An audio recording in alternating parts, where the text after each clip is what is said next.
Estándar 1852 de la NFPA comenta que las organizaciones de emergencia deben de tener un programa escrito de protección respiratoria que hable sobre la selección, cuidado y mantenimiento de los equipos para tener una mayor protección a los miembros de la organización.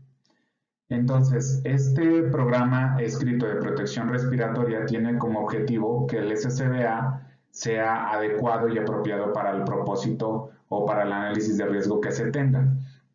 Se debe de realizar un mantenimiento de este equipo y unas inspecciones debido a que se debe de conservar en condiciones seguras y utilizables.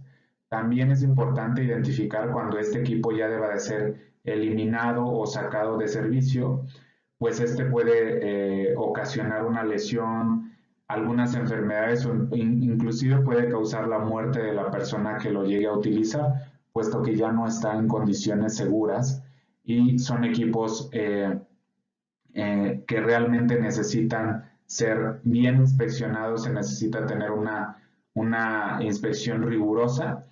Y en el caso de que estos equipos puedan ser reacondicionados, reparados o retirados de servicio, también se tiene que identificar cuándo se tiene que realizar esto en el programa escrito de protección respiratoria. Entonces es muy importante contar con él para tener identificada esa selección, el cuidado y mantenimiento del equipo autónomo. Hablando de la inspección previa al uso del equipo SCBA es muy importante. Antes de cada uso necesito revisar cada una de las partes que componen a este. Y hablando específicamente de la pieza facial, voy a revisar varios puntos. El primero es el sello facial. Necesito inspeccionar que este se encuentre libre de deformaciones, de algún desgaste físico, daños, grietas, rasgaduras, que esté roto. Necesito evitar que haya estas condiciones porque esto haría que el sello no haga un buen ajuste con el contorno de la cara del usuario y en algún momento podría haber una pérdida de aire. Hablando del arnés que se coloca en la cabeza del usuario, este tiene que tener todos los anclajes presentes. Necesitan estar firmemente sujetados en la pieza facial y por supuesto una vez que inspeccione cada uno de estos elementos que se ajustan a la cabeza, deben de realizar un buen ajuste, deben de evitarse las rasgaduras, roturas o componentes dañados que en algún momento ocasionen un fallo en la pieza. Hablando del visor, este tiene que estar en un adecuado funcionamiento para que la persona pueda tener una adecuada visión y por supuesto no se pueda escapar el aire. ¿Cómo se podría escapar el aire? A través de grietas, de hendiduras, de alguna perforación puede estarse escapando el aire. En el caso de que esté muy rayada la pieza facial, podría afectar la visión del usuario. Y las piezas faciales tienen un puerto de colocación en el cual se coloca el regulador. Entonces, este tiene que estar libre de daños para que el regulador, una vez colocado, pueda realizar bien su ajuste y se quede bien sujetado en la pieza. El quinto punto que necesito revisar es el bisel. Este se encuentra en todo el contorno de la pieza facial y es aquel que une el visor con la parte del arnés. Necesito identificar que no haya grietas, rasgaduras, roturas, deformaciones y también que en este visor se encuentren presentes los tornillos que justamente aseguran el visor con el arnés. El sexto punto a revisar es el bocímetro y los conductos, el conjunto de conductos. Entonces necesito revisar tanto desde la parte interior como desde la parte exterior algunos daños o movimientos de estos bocímetros. Necesitan estar siempre presentes y en buen estado porque recordemos que estos bocímetros ayudan a la mejor comunicación del usuario con su entorno. El séptimo punto a revisar es la copa nasal. La copa nasal siempre tiene que estar presente y con los componentes que la conforman. Entonces, necesito identificar que esta esté instalada correctamente dentro de la pieza facial, que no tenga movimientos que pongan en riesgo la colocación de la pieza facial al usuario. necesito que las válvulas de exhalación que se encuentran por dentro, si es que esta tiene, estén presentes y correctamente instaladas. La pieza facial debe estar completa y en condiciones adecuadas, sin daños que puedan comprometer la salud del usuario, que estén dañados. Si encuentras algún daño en la pieza facial, necesitará retirarse de servicio, ser etiquetada para su reparación, si este daño es muy evidente y que pone en riesgo la salud del usuario.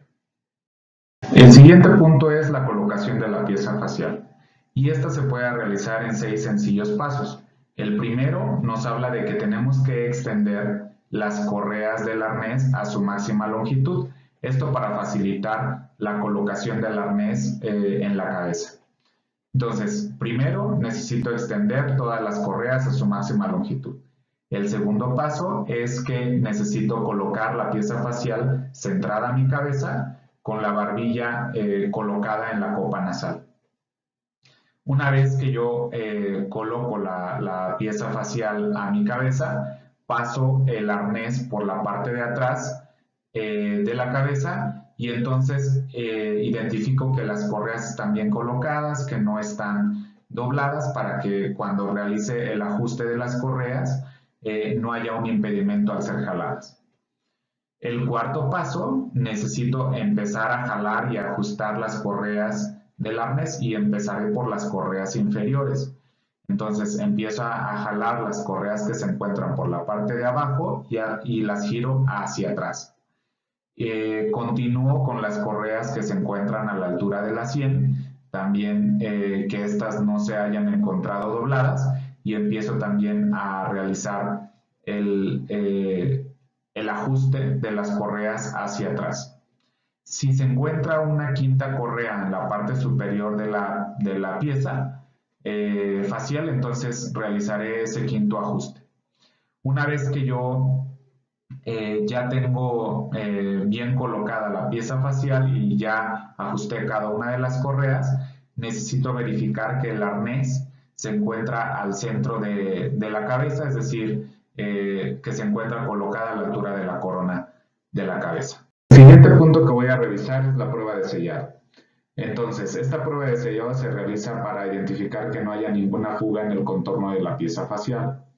Entonces, lo que necesito hacer como primer paso es poner mi mano donde normalmente se coloca el regulador. Entonces, coloco mi mano tapando esa abertura e inmediatamente realizo una inhalación suave. Entonces, una vez que estoy inhalando, el respirador va a empezar a colapsarse, va a empezar a pegarse a la cara del usuario. En ese momento necesito mantener la presión que estoy realizando, es una presión negativa. Necesito mantener la respiración, mantener esa pieza facial pegada a mi cara, y necesito identificar si no hay algún aire que se esté filtrando en el contorno o en alguna parte. Si es que se llega a detectar que hay alguna fuga de aire, entonces necesito quitar mi mano, realizar otra vez el ajuste de las correas para ver si esto elimina esta fuga, y necesito repetir la operación, es decir, volver a tapar el acoplamiento donde se encuentra, donde se coloca el regulador. Necesito, una vez tapado el acoplamiento con mi mano, inhalar suavemente, mantener ese aire al menos 5 segundos y estar identificando que no hay ninguna fuga de aire. Esto es importante porque si se encuentra alguna fuga, quiere decir que hay alguna parte que está, ya sea de mi rostro, que está filtrando aire, que está dejando entrar aire, o posiblemente esa pieza facial no es de la talla que yo necesito.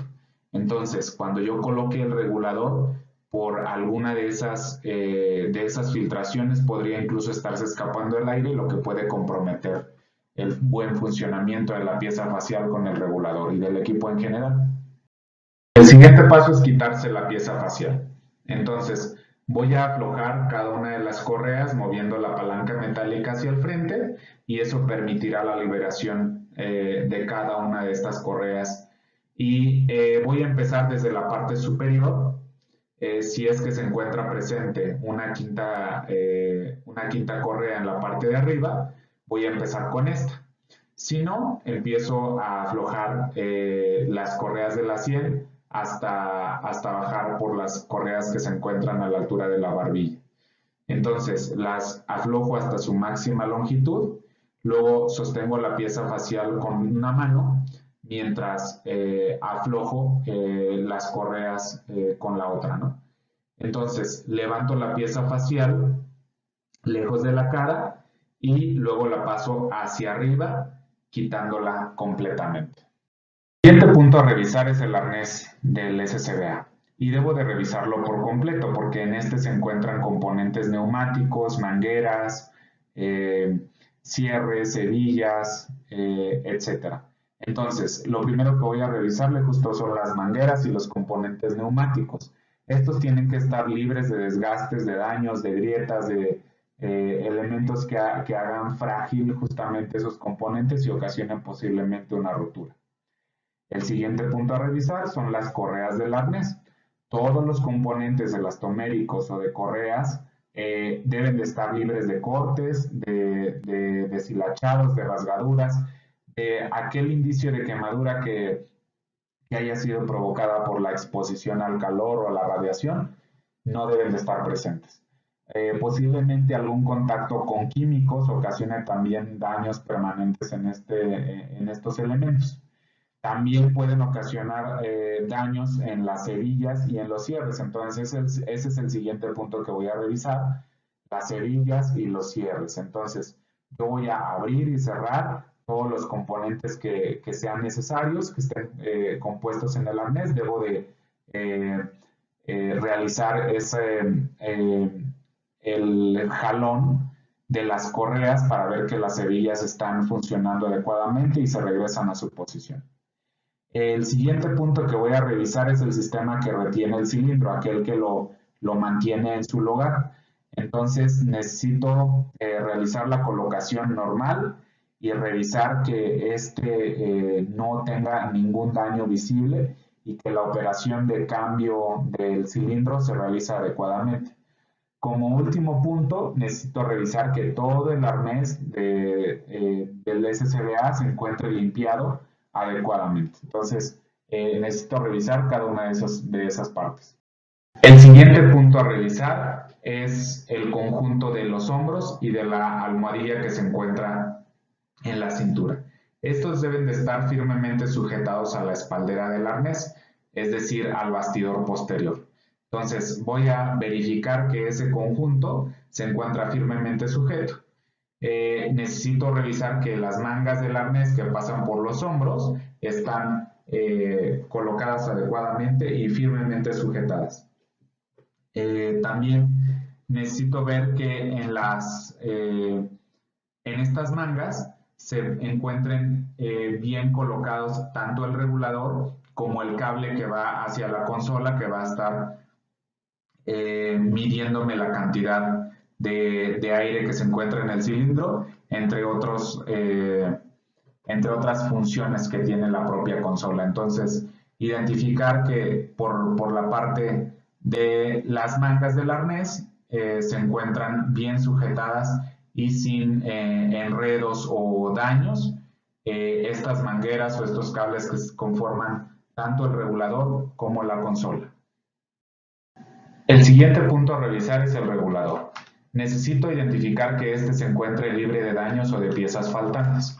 Lo que voy a hacer es retirar el regulador de la pieza facial y esto lo voy a hacer liberando el seguro y girando el regulador hasta que esté libre de la pieza facial. Entonces, lo siguiente que voy a revisar al regulador es que este tenga los sellos adecuados. Entonces, ese sello o esa junta que hace contacto con el material de la pieza facial no debe de tener ninguna rasgadura, ninguna rotura o un daño aparente que pueda romper el sello de la pieza facial con el mismo regulador.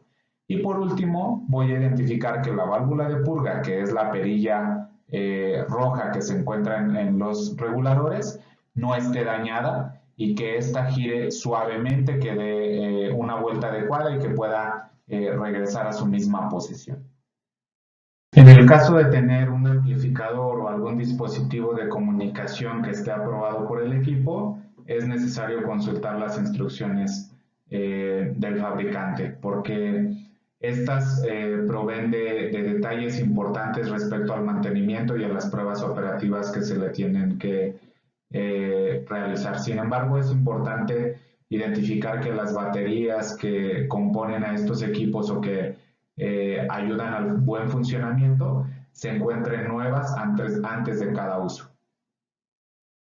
Otro componente importante del SCBA es el cilindro. Este debe de ser inspeccionado antes de cada uso, así como los otros componentes de los cuales ya hemos hablado. Necesitamos inspeccionar cuándo fue la fecha de la prueba hidrostática, también identificar daños en todo el componente del cilindro, de los materiales. Necesitamos verificar el estado de la válvula del cilindro, del maneral, de la rosca de salida o conector, dependiendo qué tipo de conector tengamos, y la válvula de seguridad, que es aquella que se podría botar en caso de que yo llene con una presión mayor a la indicada. Entonces, como punto más importante o como primer punto es identificar cuándo fue la última fecha de prueba hidrostática. Esta debe de estar actualizada. La primera prueba hidrostática que se le hace al cilindro fue cuando este fue fabricado. Entonces, esta va a ser impresa en las etiquetas que trae el cilindro. Entonces, esa fecha que se encuentra compuesta entre mes y año y un triángulo en el medio fue la primera prueba hidrostática. De ahí necesitamos identificar cada cuándo debo de realizarle las pruebas hidrostáticas al cilindro. Entonces, si la prueba hidrostática ya excedió, este cilindro deberá etiquetarse, deberá ponerse la hora, la fecha y el motivo de retirada del equipo, así como avisarle al responsable del programa de protección respiratoria. Necesito vaciar el aire que se encuentre dentro de este. Continuando con la revisión del cilindro, necesitamos revisarlo en todo el conjunto en busca de daños físicos, abolladuras o cualquier elemento que esté dañado en sus materiales o en toda la envoltura del equipo. Entonces, estos daños físicos pueden ser derivados de la exposición a altas temperaturas, a llamas o a químicos que hayan afectado, por ejemplo, las calcomanías que tienen información relevante, como el caso de la fecha de la prueba hidrostática, así como pueden ocasionar a lo mejor el daño del manómetro, o que en el caso de haber estado expuesto a muy altas temperaturas se encuentre fundido. También estas mismas altas temperaturas podrían carbonizar varios componentes o la misma estructura. En el caso de los golpes al cilindro pudieran ocasionar grietas o dejar expuestas algunas de las capas o recubrimientos que tienen el cilindro compuesto. Entonces, estos daños pudieran también ocasionar abultamientos en la pared, lo que pudiera resultar como consecuencia un mal funcionamiento del equipo y posible daño a la persona. Entonces, si nosotros hemos identificado algunas de estas fallas o algunos de estos daños físicos, es importante, como se hizo anteriormente en el caso de la prueba hidrostática, etiquetarse el equipo, deberá avisarse al responsable, ponerle en esa etiqueta la hora, la fecha y el motivo por el cual se retiró de servicio el equipo. Es importante también vaciarlo del contenido de aire comprimido que antes tenía.